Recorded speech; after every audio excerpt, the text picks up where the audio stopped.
This is the most important block in Bedrock. This simple bed will cause you more pain and sorrow than you can imagine if you do not follow this very simple rule. Never break the connection between a villager and their bed. If you can help it. Let's start with two villagers. They have beds, they're locked into their profession tables, and they will refresh their trades. Everything is going well. Now, let's break their beds. You will see the storm clouds indicating that the connection has been severed. I gave the villager on the left the red bed and the villager on the right the blue bed. So let's put down the blue bed first. Oh look, the villager on the left has attached to it.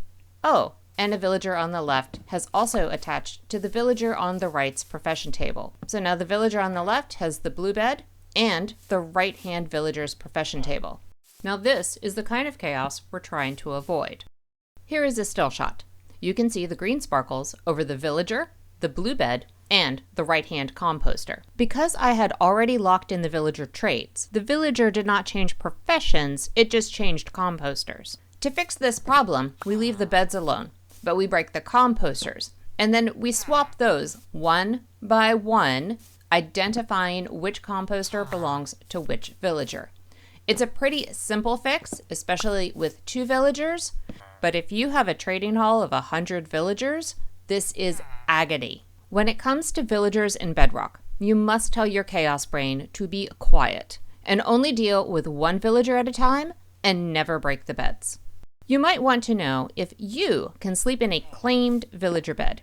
I tested this over a few nights, and sleeping in villager beds does not seem to break the connection. Regardless, I suggest that you place your bed 4 blocks above or below your villagers so they cannot link to it. A loft apartment sounds nice. Sometimes you have to break the beds. So here I have my villager trading hall with 3 villagers, 3 beds. They all have their beds linked, but only the farmers are linked to their profession. To have the least amount of chaos, only break one bed at a time. Figure out which villager that bed belongs to, move the bed to the new location, and move the villager. This works great if your new trading hall is right next to your villager breeding area. It doesn't work so great if you're trying to move 100 villagers to a shiny new villager trading hall that is many, many blocks away from the first one. In this scenario, you have to move everything. You have to break everything. You have to break all the beds, you have to break all the profession tables, and you have to move all of the villagers. There's really no way about it, but it's the steps you take at the new location that matter. Now imagine I'm at my new location and I've got my villager in place in their cubbies. The first step is just go ahead and put down all of the beds. At this point, it really doesn't matter that the bed is aligned with the villager. You've moved everybody anyway. Just bury the beds and start working on the profession tables. So you put down a profession table. Well, this one's going to be easy because it's the single. But look, when I broke it, the unlocked villager went back to neutral. Now this will not happen to the 2 farmers. Now let's work on to the harder one, which is the composter. You have to put one down, figure out who it belongs to, and then we'll put the other one down. If you're working with more than 2 profession tables, like you have 64 librarians, put all of the lecterns into a chest and only place down 1 lectern at a time, finding 1 villager at a time, and save yourself the crying. In Bedrock, villagers frequently spawn in with a profession. So I use spawn eggs for these, but they do not have beds or profession tables. So the first thing is, can you trade with a villager who does not have a bed or profession table? And the answer is yes. But this fisherman will not refresh their trades unless they have their table and a bed. Let's give them their profession table.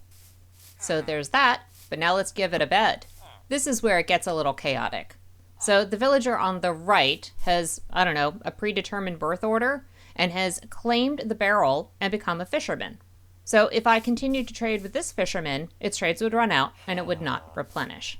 We'll talk about birth order in the next section. Let's go ahead and lay down all 3 beds and get the barrel all sorted. So everybody's linking to beds. I've now created a village with happy little villagers. Let's give this one the lectern because he was already a librarian. And we're going to give this one a cauldron because I wanted it to be a leather worker. Now it's not going to change because of the barrel. So after I break the barrel, that villager will now claim the cauldron. I can put the same barrel back and it'll be claimed by my original fisherman.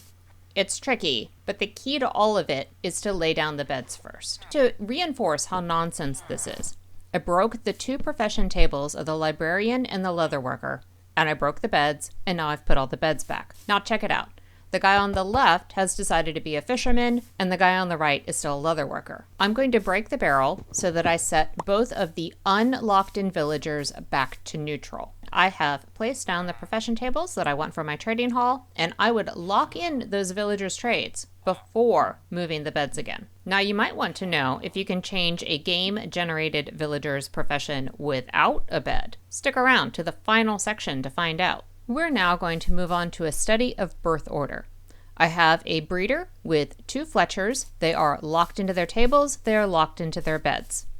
I am going to capture each child one at a time and put it in place next to their bed in a proper birth order. I'm going to use name tags to help me keep their birth order in order, and bonus to you if you know what book it's from. I already ran this test with a different set of villagers, but I did not record, and in that test, they did choose their profession according to birth order. So let's see if that happens again. Villagers, so complex and irritating. Okay, it looks as though Quintus has chosen to be the first villager, which means that the first block will always be chosen by Quintus, and it looks like the second block will always be chosen by Primus. So after we broke the blocks, I'm going to put them down again in a different order. So we're going to start with the cartography table, and yep, it's Quintus. Quintus is the first villager to choose a profession, followed by Primus. Oh, and they're grumpy because they can't actually access their profession tables. Now that we have the whole village sorted out, so every villager has its own profession table, now the ones in the mine carts are not locked in. Those are still loose. Now let's move on to the cardinal sin and start breaking beds.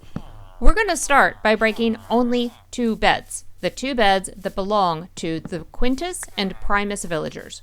Those first 2 villagers that were claiming profession tables. Let's give the second villager the pink bed back. Green sparkles, and lo and behold, it is the first villager that has claimed the pink bed.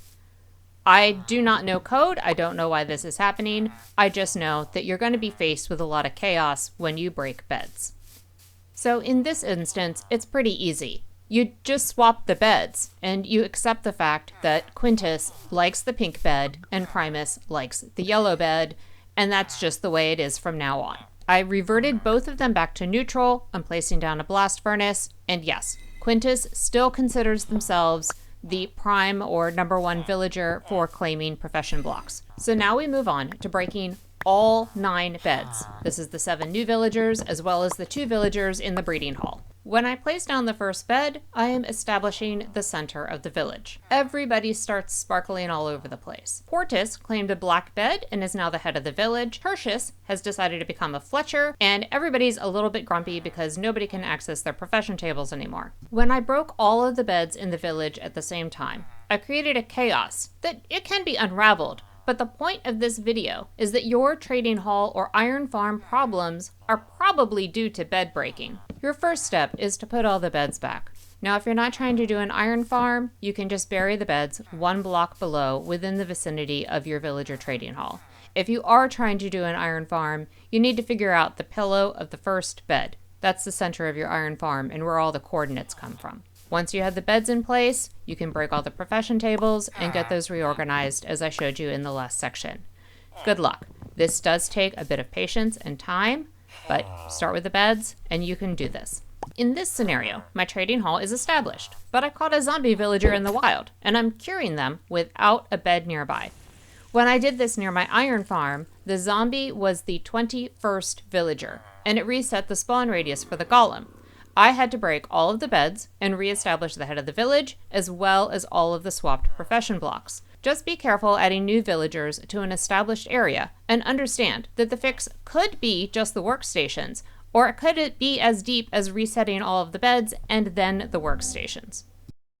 In this exact scenario, nothing happened. Everybody kept their beds and everybody kept their workstations. It was easy peasy.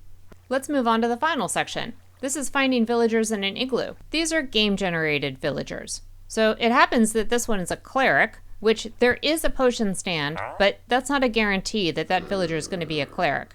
And then the zombie villager is a farmer, and there's no composter in here. So let's go ahead and get the zombie villager cured, and we'll talk about how to change the professions. My farmer is all cured, which is great, because now I get a discounted trade. But what if I don't want a farmer? Oh look, the cleric also is giving me a discount. But what if I don't want a cleric? I broke all the profession tables in here, and I'm carrying around a lectern, because I want librarians. But neither of these villagers are going to change to be a librarian, and that's because they need the bed. Game-generated villagers will not take on a new profession until they have linked to a bed first. So if you come across an igloo, the first thing you might want to do is go kill some sheep, or else your villagers are just whatever the game decided they would be. And honestly, if you're going to cure a villager, you kind of want to pick the trades. Oh, and just because you change their profession doesn't mean they lose their discounted trade. So that's nice. I could actually sit here and roll this librarian until I got mending, and I would keep that discount.